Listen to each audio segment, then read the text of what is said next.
Здраво, ова е 324-тото издание на Видеологија со Златко Ѓелевски, дигитален краток осврт за актуелни филмски остварувања, односно спонтана критичка анализа која е збир на први впечатоци илустрирани со подвижни слики.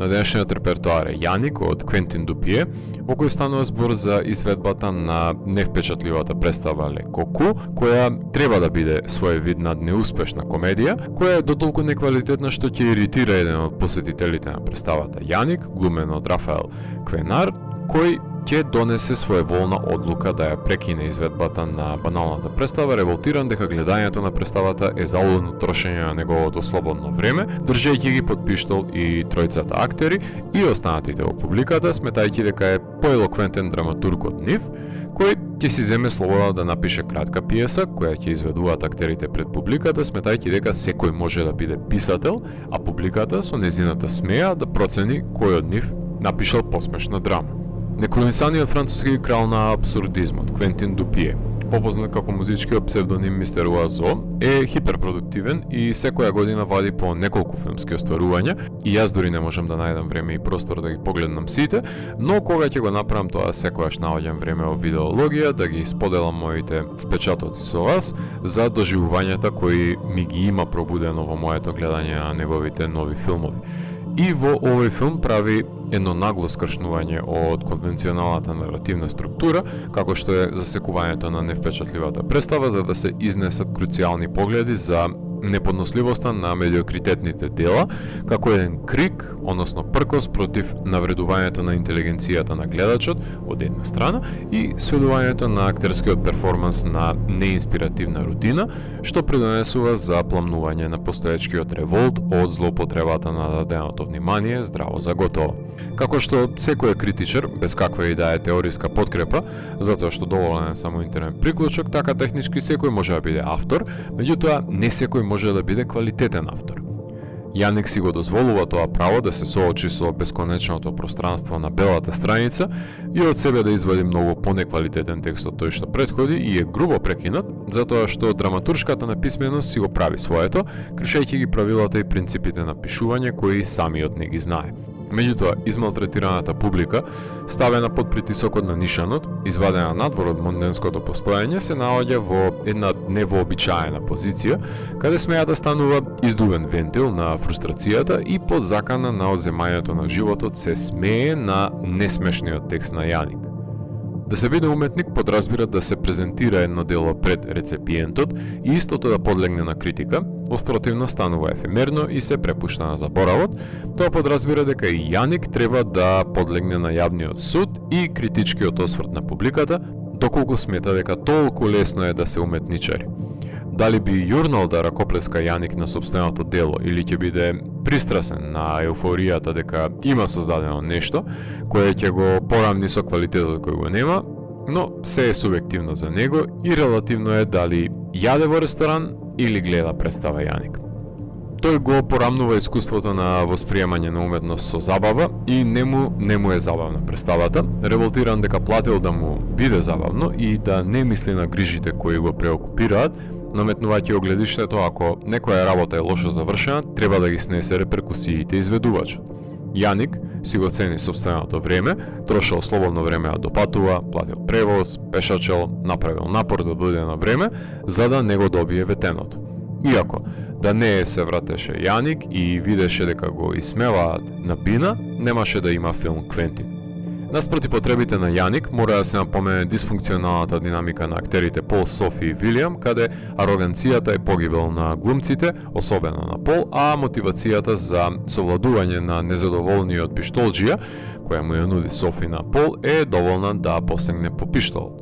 Да се гледа писател како пишува е ужасно досадно, верувајте ми, но Квентин го користи како предложка која станува перформанс сам за себе, а носењето на печатарот е абсурдна изведба која го надополнува пишувањето пред рецепиентите кои најчесто не се сведоци на work in progress, туку консумираат кога делото е спремно за изведба. Само Квентин е доволно луд да започне кампања сите кои ќе докажат дека се викаат Јаник да добијат бесплатен билет за гледање на филмот. Има огромен број на филмови со заложнички кризи на едно место, кои се поквалитетни од филмот на Дупие, од Dog Day Afternoon, од Сидни Лумет, до My Big Night The Bar и Force Crowd од Алекс де ла Иглесија, но сите се запознаваме подобро со ликовите кои се затегнати на погрешно време, во погрешно место и доловуваат некаква универзална човечка димензија со која може да се идентификува гледачот, понекогаш кај заложниците, понекогаш кај криминалецот, ставајќи се во ситуација на едниот и другиот и како тој би реагирал доколку е затекнат во екстремната позиционираност, но од удобноста на домот. Квентин е сам свој мајстор, што колку е и добро, толку е и неповолно. Имено, тој не само што е сценарист и режисер, тој е монтажер и директор на фотографија и продуцент.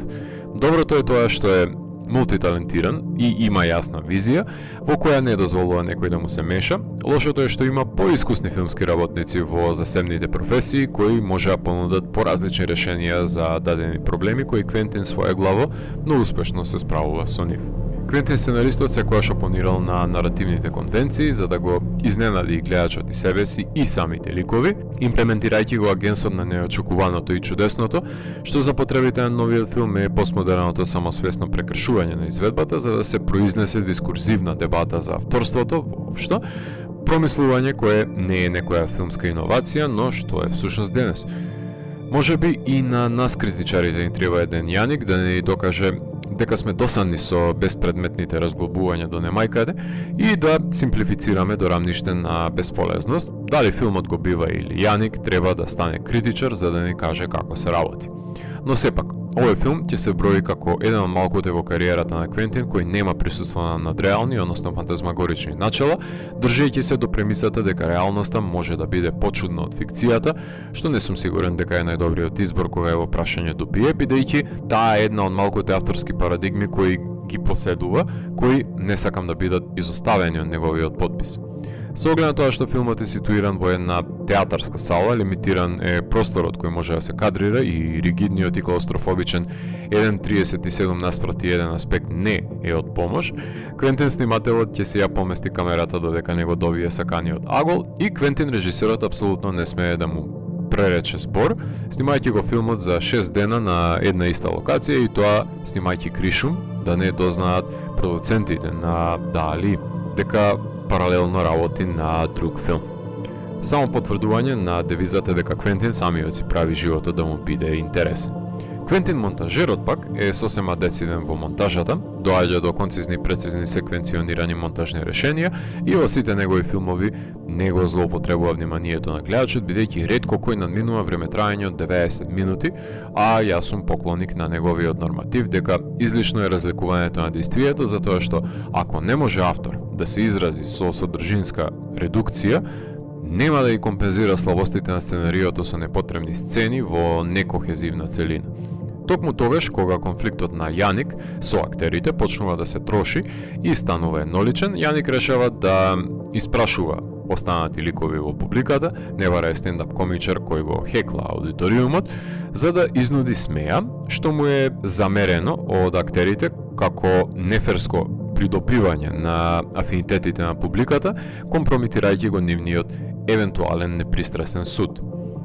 Партитура на пијано наслушнуваме додека Јаник се восхитува на изведбата во живо на пиесата која ја напиша непосредно пред изведбата и тоа е една од малкуте музички интервенции, освен еден претходен тензичен рамномерен перкашен, но редуциран е уделот на музиката во делото. Низ целата моја кариера како филмски критичар сум се соочил и сум се навраќал на делата на Квентин и не е ова прв пат да е застапен во видеологија, затоа што во минатото го рецензирав неговиот одличен научно-фантастичен филм Incredible but True, па затоа ќе ги напоменам филмовите кои ги сними по него, како што е Smoking Causes Coughing од истата 2022 година за друштвото на одметници кои се нарекуваат Тобако Сили, кое го затекнуваме во непогодна ситуација на нарушен сплотувачки дух, па затоа нивниот лидер одлучува да заминат на тимбилдинг пред да се вратат на нивната агенда за спасување на светот, филм кој беше награден на Сиџе за неговото сценарио, а на Венецискиот филмски фестивал минатата година се представи со Дали, Филм за францускиот новинар кој во неколку наврати се пресретнува со сликарот Салвадор Дали